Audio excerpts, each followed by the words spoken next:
बालक को लेकर के गई तो सब लोग पूछेंगे ये कैसे जन्मा, मैं सबको क्या उत्तर दूंगी, मेरी बात कोई नहीं मानेगा कि झोली में अपने आप आ गया। और इस भय से कि संसार के लोग क्या कहेंगे, उन्होंने उस बालक को एक सुरक्षित सा वृक्ष था उसके नीचे छोड़ दिया, उसको स्वीकार नहीं किया। तभी कुछ चर्मकार वहां से निकल रहे थे, उनमें से एक की दृष्टि पड़ी और उस रोते हुए बालक को देख करके उन्होंने उसको स्वीकार किया और भगवत प्रसाद मान करके एक चर्मकार परिवार ने चोखो मेला जी का पालन पोषण किया। धीरे धीरे वो बड़े हुए। अब क्योंकि उनके माता पिता चर्मकार परिवार के हैं, इसलिए कई जगह उनको मंदिर में जाने से रोक दिया जाता। पर ठाकुर जी तो किसी की जात पात नहीं देखते ना, ठाकुर जी तो सबसे प्रेम करते हैं। चोखो मेला जी अपने पिता के साथ में खेती बाड़ी करते थे।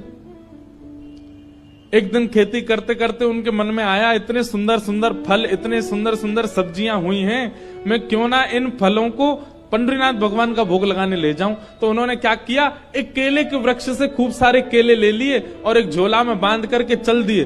पंढरपुर से 12 किलोमीटर दूर उनका गांव था।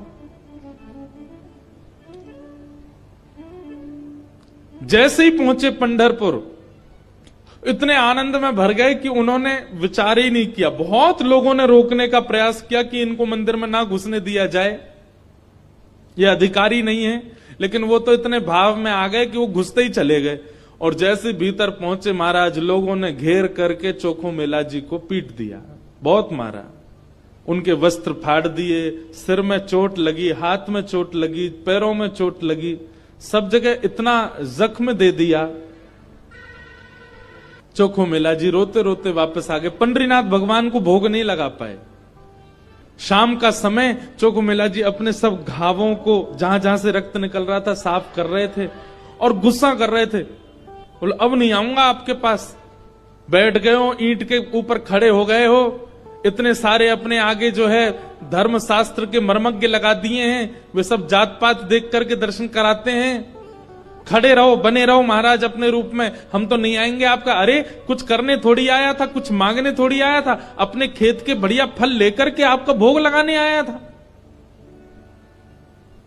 इतने में ही श्याम सुंदर पीतांबरी पहने चलते हुए चोखो मेला के पास प्रत्यक्ष प्रकट होके आ गए और चोखो मेला के पास आकर के गले में गलवैयां डाल करके बैठ गए। ए चोखा, नाम ही भगवान उसको चोखा बोलते, ए चोखा, तू इतना उदास